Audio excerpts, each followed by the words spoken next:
Bravestarr the movie. I wanted to do something with Native Americans. In space.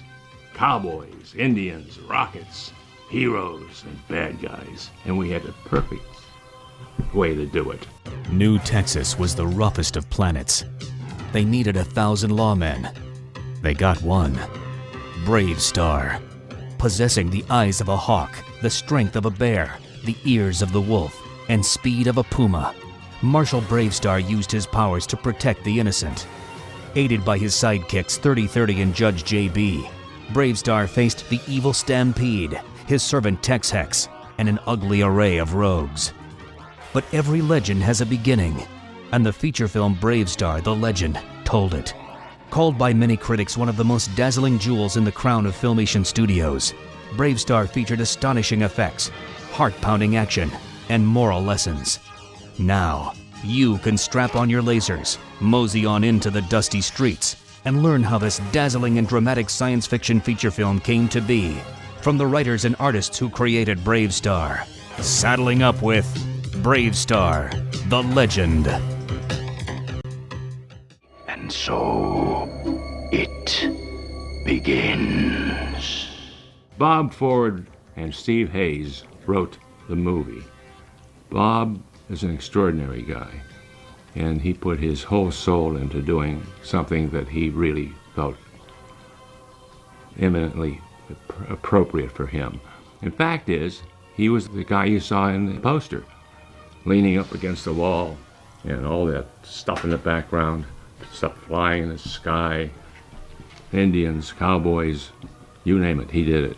Tom Tataranovitz was the director, and actually I think it's his first feature direction that he ever did.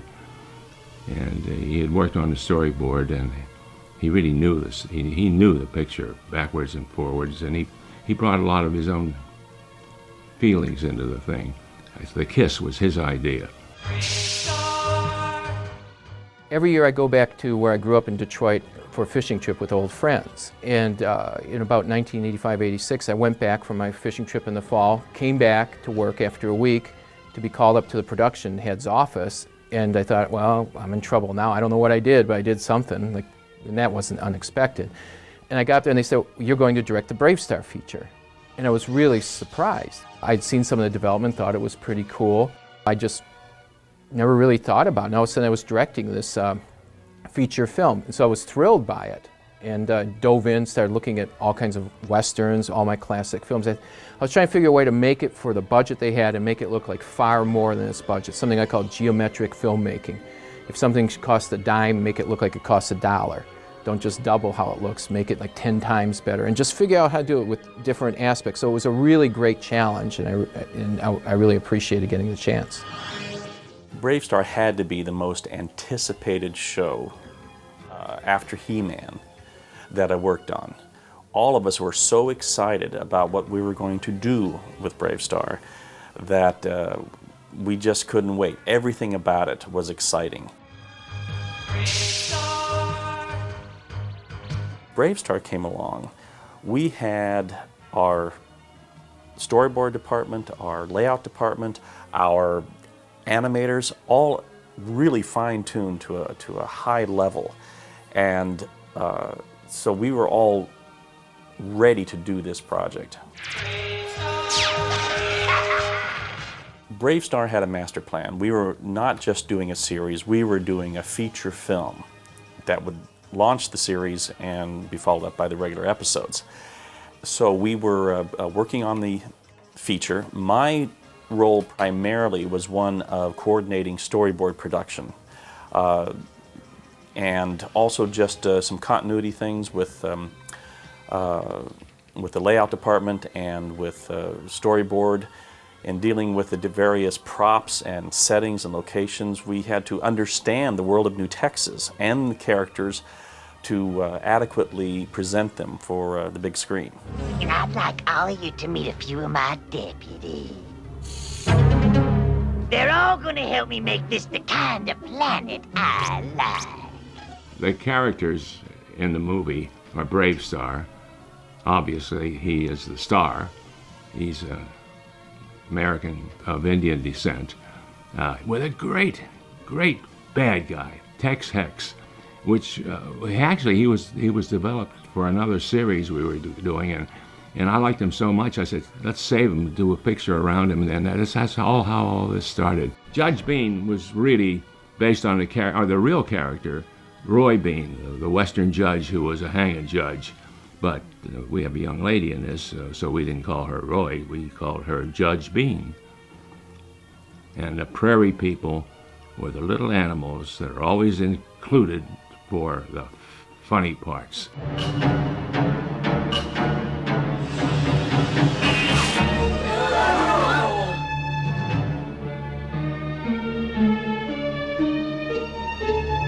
Looks like you outdrew me fair and square, Marshal.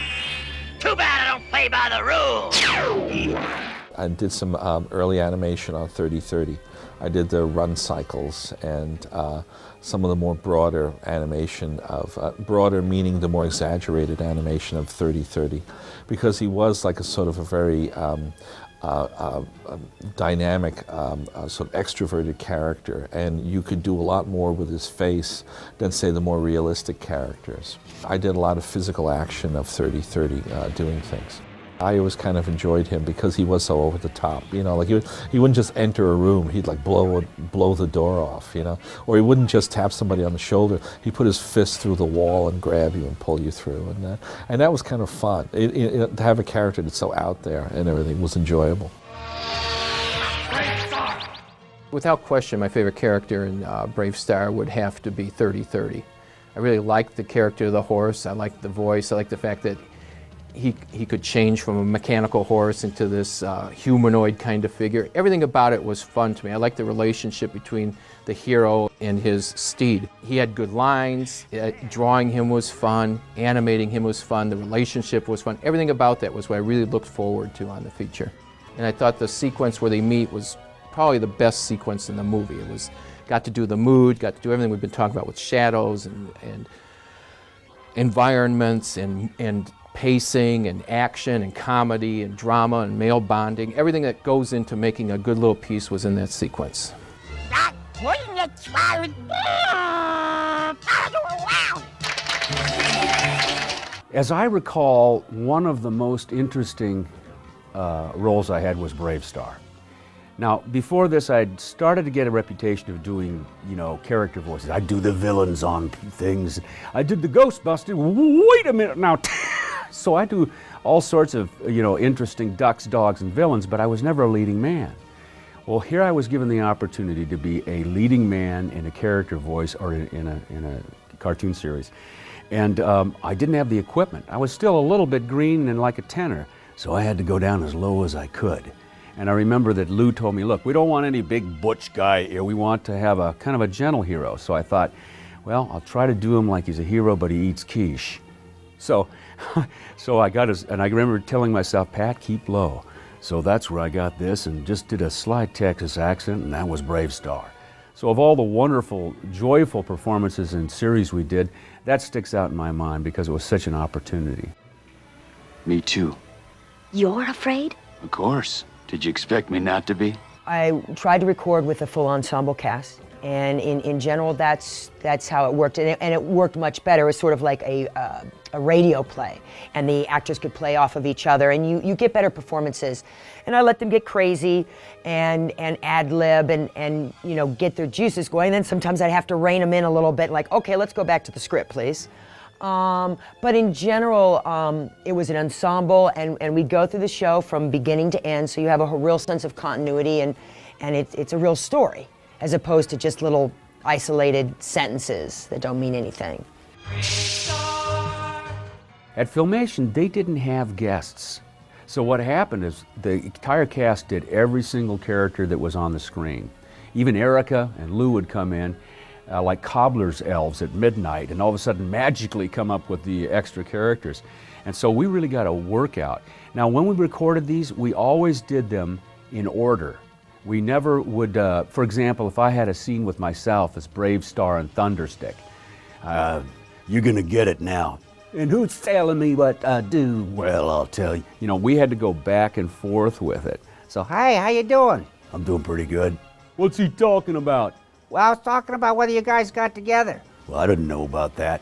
So we had to go one after another. Now, sometimes we'd take a pause between those lines, but we never went in, as some production companies do, and do one character and then go do the next character and the third. One of the amazing things when you're working with truly gifted voiceover actors is that the number of completely different voices that can come out of them is phenomenal. That it's a sin if you don't use all those. So why get 12 people when I can have 4 people who can do 12 people great? That's really what made the most sense.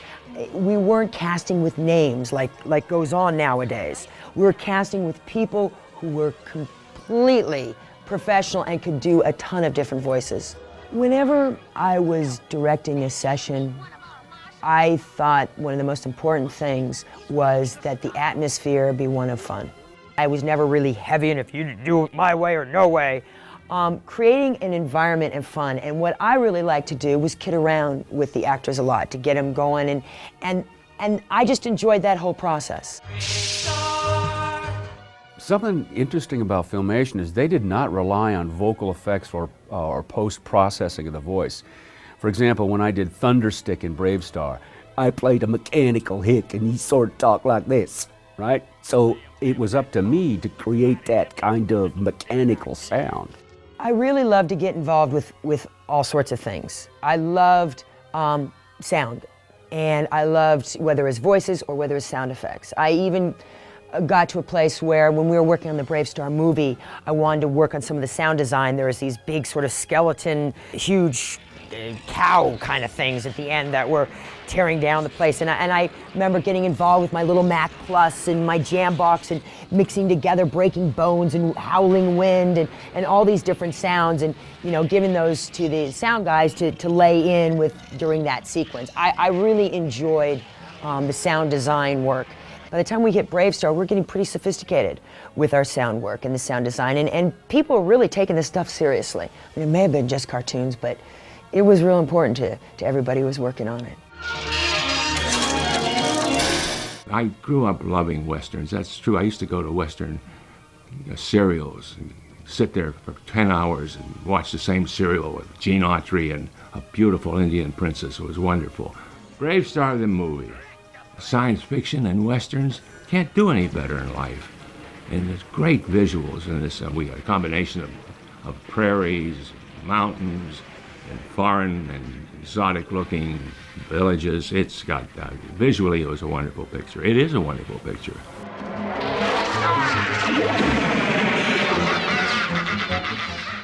The visual look of Bravestarr was pretty much set by the time I came on board. As far as what the character looked like, as far as what the story, the script had been done already. And so my job became to direct it and try to direct it very well. But they were also open to me changing things, adding things, trying to figure out how to make it more cinematic. To get me involved in the filming of the Bravestarr feature, they assigned me the job of shooting and directing the rotoscope that was the live-action reference for the animation for the stock package to be used first in the feature and then subsequently in the series. So we went out to Ventura, got a studio, and shot an actor and an actress going through various poses that we knew we could use for stock. And that got me familiar with what they were about. And I also was able to go, okay, well, this is a Western, so I do need the down shot to look at the two guys walking at each other. That's going to figure in many, many episodes because people don't do gun battles in Bravestarr, but there's the face down. The task at hand in doing the Bravestarr feature became how to get a lot of production value for the budget while doing something that could be worked in the series without being detected. And to that end, I decided that it would be good to put shadows on characters. Now, back then, very few animated products had shadows on. If you looked at the Disney features from that point in time, they didn't do shadows. Shadows can be a real technical nightmare if you're not careful. But I thought, okay, if we just do this and we pick the sequences, I didn't do it in every one, but in certain sequences with lighting, like when Bravestarr's talking to the shaman in his cave, or a night scene, adding shadows gave it a production value that just really pushed it to another level. But for the TV show, because shadows are a separate level, you don't have to shoot them. and they could use it, and so that was a quality concern for the feature. When it came time to do the series, after the feature film was finished, we mined a lot of, well, curium, but we also mined a lot of animation from the feature film to use in the series. The transformation of the town, a lot of the action sequences, everything, there was just rich, excellent animation, and that we incorporated in our stock system and our same-as system, or otherwise known as our reuse system. With as much anticipation that Bravestarr had, it is a tragedy that it didn't last longer. There were some things that just didn't fall into place in the right order, in the right timing. We had toy line going out, we had a feature film that was going to go into theaters, and we had the series to come on in the fall.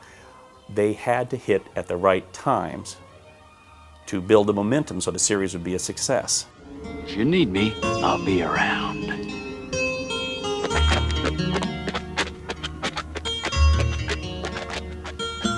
Bravestarr, the film, was introduced by the feature, and it introduced all the characters basically that were used in the feature as a whole series. You got the little guys coming out of the earth, the big guys coming out of heaven. You got the Indians in the beginning. You got all the background, and the film, unfortunately, didn't find an audience. I know. I can't tell you why. It's the fate of what happens in these things. It's the best film and the best series that I ever was involved with. It was fascinating. It may have been a little too old for the audience. I hope with this release, you fans will find something that you've never seen before on television, and really an extraordinary, wonderful film with great characters. I'm surprised and delighted at how many people remember my work in the 80s. I try to give them as many interviews as possible, email interviews, and be as responsive as I can. And it's always a pleasure for a performer to know that there's an audience out there. That's why I got into it, and so it's a pleasure to hear from fans, to know that I delighted them when they were sitting Indian style in front of the TV at 6 years old. I think my job goes along with, cereal. They were eating cereal and listening and watching me. It's thrilling to think that the Bravestarr movie DVD is coming out, because it gives an audience a chance to find something that's been kind of lost out there as far as animation history. It was a show that came out towards the end of filmation. All the stakes were changing in animation. Direction was paid everywhere, so it couldn't have the hit that it should have been. And the feature had a lot to it. For a young audience, it had a very scary villain. He was very dark, much more menacing than you expect. He'd be drooling. The hero was a really cool-looking hero. If I were a young boy, it'd be the kind of hero I would want to draw. The women were very pretty. They had very rounded personalities. There was a real relationship in the film between JB and Bravestarr. It had a message to show about discrimination. That's really a good thing that is almost totally lacking in all aspects of children's film these days. And so it's a really worthwhile project. The world is really different now from how it was when we were making shows. And I think that what we were able to do, create all inside of this country, all inside of our one little building there, is really phenomenal.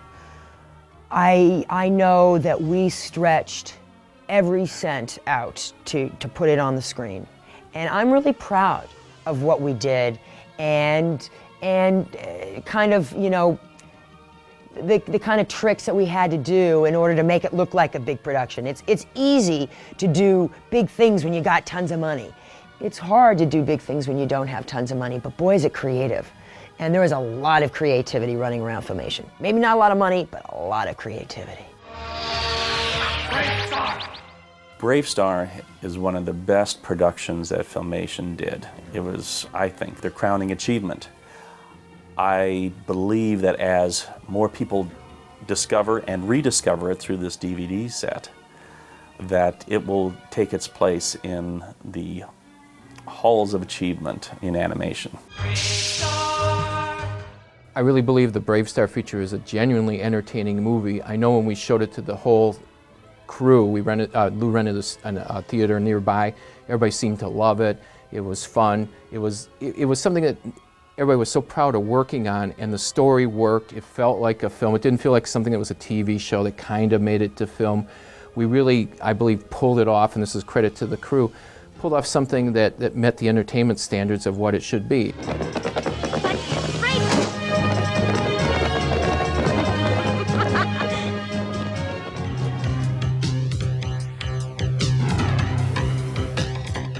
Here's my fondest memory of working with Filmation. Erica Schreimer used to have to, keep us, we were, it was chaos, and she would contain it, although not dampen our spirits, because that's what animation recording session is all about. Wild and woolly, ad-libs, lines that don't fit in, retake them, but we were amused. But she would keep us contained.